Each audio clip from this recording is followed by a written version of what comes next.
Padre. Adunay kitay magkuha nga duha ka kasiguruhan gikan sa ebanghelyo karong adlaw. Una, si Jesus moatiman sa atong mga gihigugma, sa atong pagsakripisyo, sa atong mga minahal sa kinabuhi alang kaniya, ug sa atong pagtugyan sa atong kahupayan aron kita makaalagad kang Hesus nga walay pagkabahin-bahin ug magpahinungod sa atong kaugalingon, sa atong tibok nga kaugalingon alang sa iyang misyon.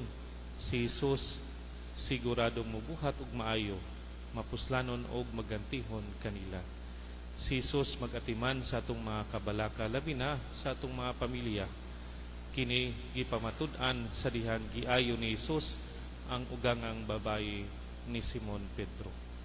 Unsay angay natong batasan nga puy-an nga ikapakita kang Hesus, dinhi atong makita nga human ang ugangang babayi ni Simon Pedro na ayo sa sakit o balatian, siya mibangon dayon ug mialagad kanila.